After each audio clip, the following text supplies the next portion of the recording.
Let's make sure we're on the right track, because I don't think I asked a This question. man is, again, he has got the trait of a reporter, although he's not.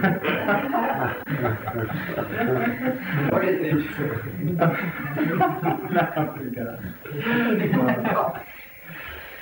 Now, mind, whatever it is, Ralph.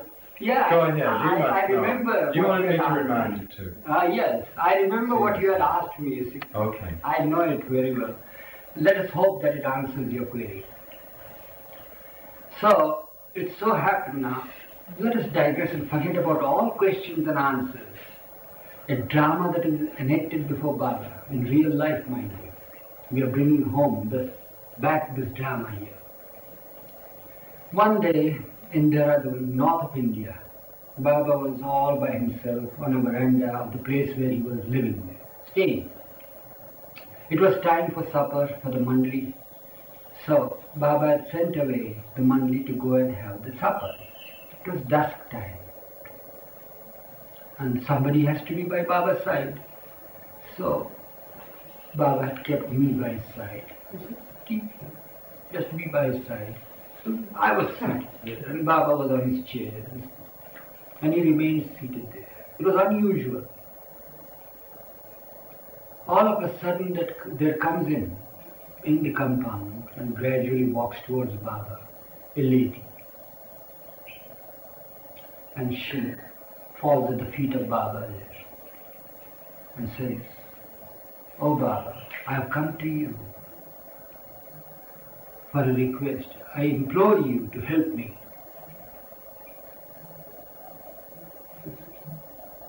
Baba says, "Well, what is it? What is it that you want from me?" Then she tells the story that she is the queen of a certain state in India, in North India. And her daughter was married to the prince in Punjab. And she was a very beautiful daughter and was liked by the in-laws there in Punjab. And she conceived, and for the first delivery she was brought home to her mother's house, that is, to her house, to the house of the Rani, the queen. It's customary amongst Indians for the first delivery of the daughter. Means when the daughter is about to deliver a child, the daughter always goes to her mother's home in India. I don't know what's involved there in the States. They go to the hospital most probably. So she goes there to her mother's home, and the mother takes care of that daughter there for the delivery. At the time of delivery, the daughter died. She was sorely pained because of the loss of her daughter. This is what she's telling Baba, mind you. And she's so miserable. Baba asked, "When did your daughter die?"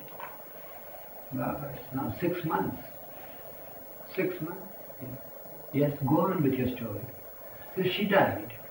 And the in-laws loved the woman so much that they put the blame on the mother, that I was very careless at the time of delivery and the daughter died at the time of delivery.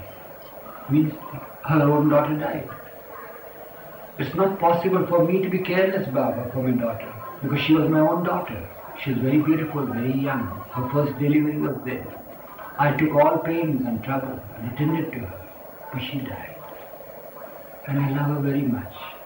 And because she is no more in our midst, I miss her sorely. I cannot live without her. She haunts me. So Baba asked, "What do you want?" I said, "I want my daughter back." "Just that, Baba?" I said, "Yes. You are the ancient one. You are the Adi Purush. Nothing is impossible with you. You can give me that daughter back, can't you, Baba?" I said, "Of course I can give you back. You want... Will she come back in her same form to me? Will you revive her?" I said, "Of course. In the same form, I would love to have her the same as she is." He says, "Yes. Oh, just that? You come only for that? To me?" She was so stunned, you see, with the answer of Baba. And I myself was more stunned. I said, what's happened to Baba here? Because he never encouraged such miracles or anything of the sort, Because his miracle is not to raise the dead, but make people dead to illusion. That's what he said. He is not come to give sight to the blind, but he has come to make blind, make us blind to illusions. And I was more stunned than what the woman was. And I looked and saw Baba, and immediately Baba recognized the thoughts. What has Baba promised this woman? So she asks on the top of it all, will you give me back the daughter? Says, yes, I can give you back. Yes, I will. But for that, Baba says, all what you have to do is to remember me and love me constantly. Remember me and love me as much as you can, more and more, day after day. Will you do that? Baba asked her. She said, yes. And Baba says, promise me. So she promises Baba, you want your daughter back. For that, in return, I ask you nothing but love me. And remember me. And she was so happy. She was so relieved of that burden. Absolutely. She was a changed woman all of a sudden, the next instant. She was very happy and gay. She had complete faith in Baba about it all. And all the more it frightened me. And she left. She did Baba's darshan, she bowed down, prostrated herself, thanked him, grateful to him, and everything possible for a woman, a mother to do. Baba embraced her and sent her on her. While she turned her back, Baba again gestured. Remember to remember me and love me. Yes, Baba, she turned to Baba again and left the place. But did she ask when? She asked one thing. Will I get a sign of my daughter returning? So Baba said, yes, you will. You will see her again in the dream, and that would be the sign when she will return. She was satisfied. She left. I was not out of my stupefaction. I was stupefied to hear Baba having promised such a thing. So Baba looked at me and says, don't you believe in what I have said just now? I said, I don't know. I couldn't believe it. And I can't. How can this woman return? She is dead 6 months ago. And she insisted upon having the same person. What makes you think that it's impossible with me? I can create the whole generations, you see, and bring them back on this earth. And just if I wish it, it is there. What makes you doubt like this? I said, it's but natural. She has died 6 months. There is a story in the past when, at the time of Jesus, you did do something for the sake of Martha, wanting her brother back, Lazarus. And he did walk behind you as a skeleton. But that was just 2-3 days after his death. But the 6 months have passed by, there won't be any signs of bone, the skeleton even. The bones will most probably have started to rot by this time. You see how the mind works? Oh, I say, all right, you doubting Eruch.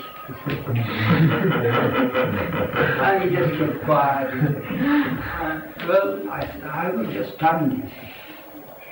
And then, well, when the Mandali started pouring in after the supper, one after the other, then naturally, where would they go? They would again flock around Baba and sit around Baba. That's all. That was the destination all the time. So they all came back from the dining table to Baba.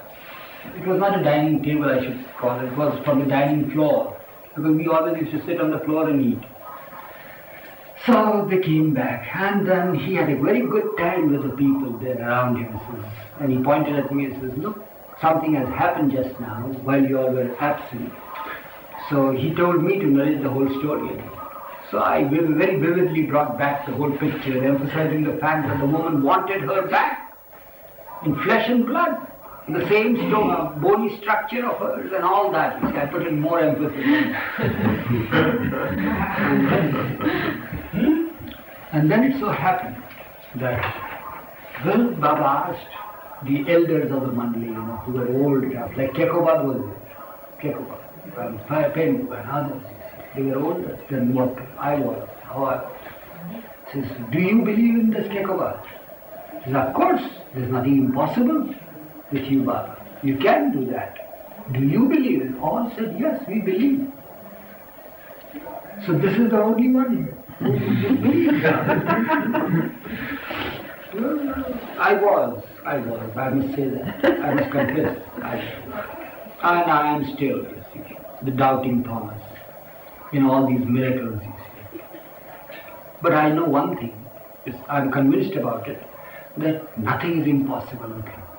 Nothing. But why I doubt is because of his trait. It was trait. Because it was not Baba.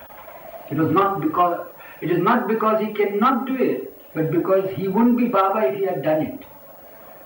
You follow what I said? Yeah. So, Baba comes to my rescue now. He says, well, I know what's going on in Eruch's mind. I know what's going on in your minds. Baba says this to them. He says, how crazy and mad this Eruch is. He thinks that I'm going to present her with a doll of a daughter, you see, in body and flesh. You all have no idea of my working. You can never fathom me. That's what Baba said. You know what will happen with her? Now Baba is going far out, you see, in the future of her mind and her heart and the turning that is to take place in her whole family and all that. He says, what will happen with this excuse of her daughter coming back to her? She came all miserable. She was a case where she wanted to know whether her daughter would return and put an end to the blame that was on her. And she was so miserable that she couldn't live without her. I had assured her that she'll get back her daughter. There you are. She is so satisfied and she feels comforted. I have asked her and extracted a promise from her to love me, remember me. So you know eventually what will happen. Her remembrance of me will go on increasing under the excuse of getting back her daughter. Her remembrance in wake will bring a little bit of more love for me under the excuse of her getting back the daughter. Her remembrance and her love will increase and be so intensified that her daughter will fade out into insignificance eventually. And she will completely forget about her daughter's return, which eventually means that I have promised her back her daughter. Why? Because she misses her, so she won't miss her again.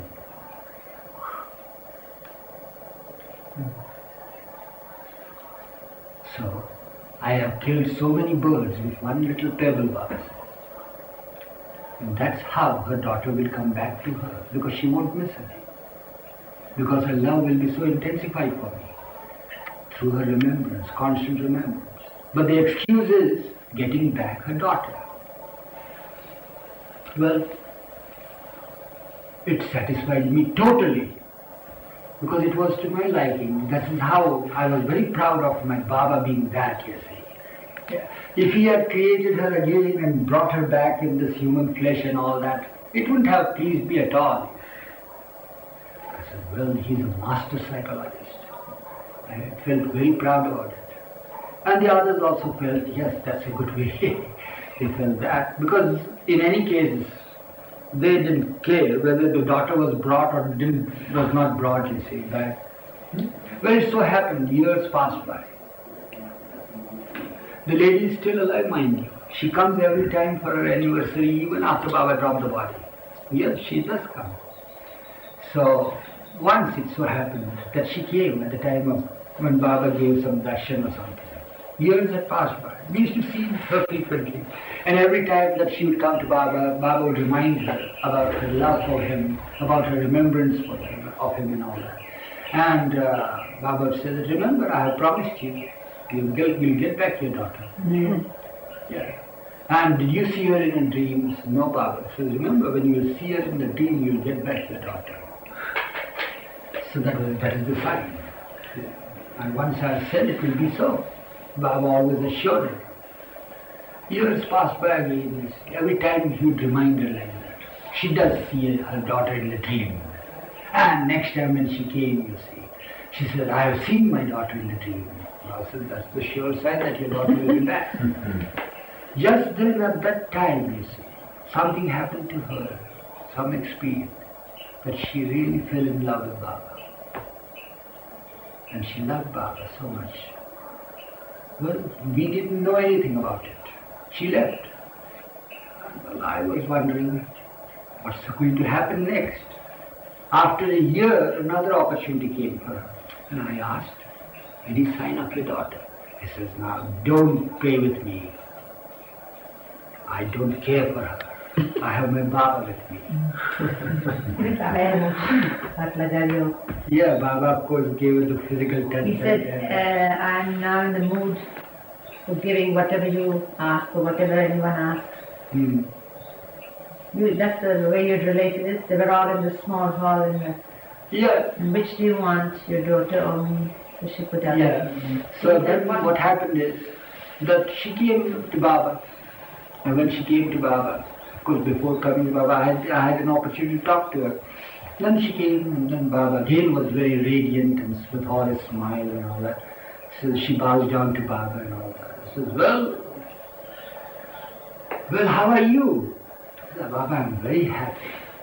Ask something, I'm in a mood to give now. Ask anything that you want. Would you want your daughter back? Now come on. She says, no more. I want you, not my daughter. So well, that means you have your daughter, that means. In me, you'll have the whole world, including your daughter. And she, time and again, we just tease her. You see. Very often I needle her. And I ask her, well, what about your daughter? One day more the story was the right time to ask. They were all in the Guru Prasad small hall. And music was going on, and she was there, and Baba was looking radiant, and suddenly he turns to her. No, suddenly he says, you know, I'm in the mood now to give whatever anyone asks of me. And he turns to her, quick, right now, say it quick. Do you want your daughter? Or do you want me? And she gives one look at Baba. She puts out her hand on Baba's knee, says, I want you. He came for Baba and he lost him. Means he lost Baba for the sake of a woman. Yeah. Right. But then there is time. Is there any time for it? What's the time now? 4:05. Still 15 minutes. Still 15 minutes. All right. Same thing. It's at the same place. It happened in Dehradun. When Baba was in Dehradun. One day, in the sitting room where Baba was sitting, there comes in a person, a young man, in his robes, yellow robes or ochre color robe as you all call it, a sign and symbol of a person having renounced the world. That's the symbol here in India when you have that robe. So he falls at the feet of Baba and he says, Baba, I have determined to surrender to you. He says, why to me, Baba says, as if he took fright of this whole thing.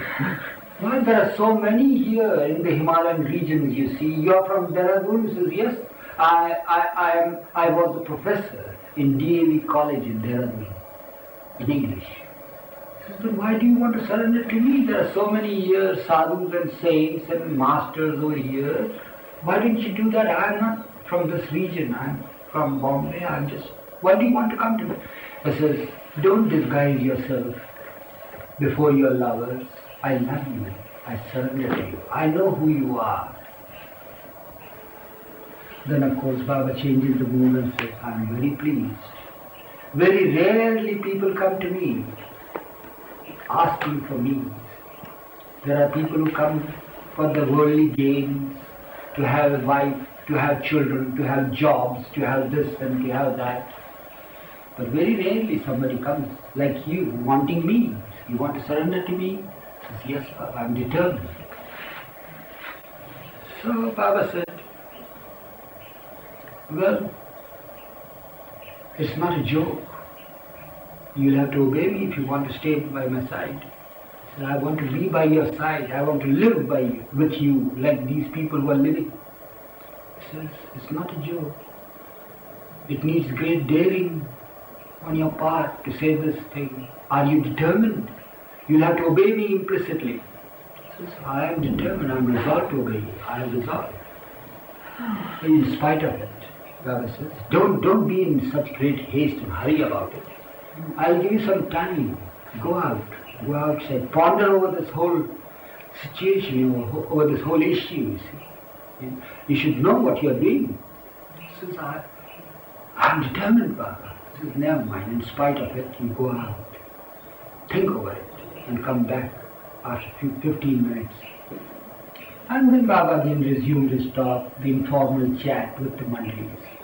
How are you and what did you eat and what's cooked today and what's in the kitchen cooking and all that sort of thing. And then he came in, he says, again bows down to Baba, paying his homage, and says, Baba, I am determined to obey you. He says, mind you, I tell you that it is easy for you to sit naked on the peak of the Himalayas, which is snowbound all the time, all the year round, than to live with me and obey me. Remember this? He says, yes, Baba, I know the implications. Well, I'm happy that you have accepted this. I'm very happy. Very happy that Baba patted his shoulder. He said, now, sit down, sit down. Look here, there are 3 things that I want you to obey me. 3 orders that I give you. I want you to go back to your place and return exactly after 1 month with a determination to live with me. In the course of 1 month, you are a professor in English, he said. Yes, Baba. Then read as much literature on and off Baba you see that are available. Read so that, not that the words will help you, but at least you will come to know about my ways. About my ways. As to how you should live with me. You'll get some glimpse out of it. Yes, Baba. Read all those books. Yes, Baba. 2 things. And third thing is that in the course of this 1 month, you shouldn't touch a woman. That will be easy for you, don't you think? Because you have renounced the world now. He says, yes, because they take a vow not to do it. Yes, and then, will you be able to do these 3 things? Yes, I'll do it. Then come exactly after 1 month. And when you come here, come alone. Come alone. Yes. And he left happily, not knowing what is in store for him because of his sanskaric pattern. He didn't know. He was so ready and willing and happy. He left. After, I would say, a fortnight or a little more than that, Baba remembered him and says to me, under any circumstance, I want you to contact the man, find out where he is, wherever he be, and give him the message that instead of returning exactly after the month, he should return a month later from that date, from the date of his date that he was supposed to return. Means 2 months were given, so to say. That's all. That was the message that I had to convey. So I tried to take help of the local people there and traced him, and he was somewhere outside there. He was in Delhi. So I got the phone number and I gave the message on the phone. And on the phone, you see, he was so joyous that Baba remembered me and how compassionate he is, how all-knowing he is. It was a problem for me to come back after 1 month. How did he know about it? I am sick in bed with a heart attack, heart stroke I had. And doctor advised me that I should be in bed for 6 weeks. But in spite of it, I was ready to come. But then Baba is so compassionate, he's so practical, he knew it. I said, whatever it be, I know nothing about it. But I am just a messenger to convey you, relay you the message. So he was happy, and I made it very explicit and clear that he has not to return after 1 month, but a month later than the fixed date. So he understood it. Well, he comes on the appointed day. And Baba, he enters the hall there, and Baba says, "You have come?" I said, "Yes, Baba." "Have you come all alone?" He says, "No, Baba. I have brought my spiritual mate with me." I says, "What? Spiritual mate? I told you to come all alone." All right. You see, Baba, soon after I left, I had a heart attack and I was put in bed, and she is the one who looked after me. And I thought that it would be my duty to bring her, as I couldn't repay her for all her nursing and everything. So it was my duty that I should bring her to you, and we would both like to live with you. Baba says, "There's room only for one now. I had called only you. I had called you alone." Well, he says, "Never mind. Well, we'll see about it. Did you obey all the 3 orders that I gave you?" The first one was to come exactly after a month. Well, you did come, because I postponed that month for another month. You have come on the date. That's true. Did you read all the books that I... He says, "No, I haven't read even a single book, Baba, because I was sick and ailing." He says, "That you couldn't do." All right. The third order was not to touch a woman. But she looked after me, Baba. I needed the touch of the woman and all that. Well, Baba says, "And I told you to come alone." So it means that, you remember what I said? That it's easy for you to sit naked on the peak of the Himalayas than to live by my side and obey my orders. You remember now? He says, "Yes, Baba." So it's difficult. Never mind. Never mind. Just forget about it. I forgive you. Do one thing. Go back to your place now. Touch as many women as you want. Never read a single word about my literature. And come exactly after a month. But come alone. Will you do that? He says, "Yes, Baba." And he left. He came on the exact date, you see. But he couldn't come all alone. That woman followed him. And he came with the woman. And Baba again asked, "Have you come alone?" He says, "It's impossible for me to leave this woman, Baba. We will both live together a dedicated life at your feet. Allow us to live by your side." Baba says, "There is room only for one, and that's for you, not for 2. You can go back. Know fully well that it's impossible to obey my orders unless I will it." Well, he left.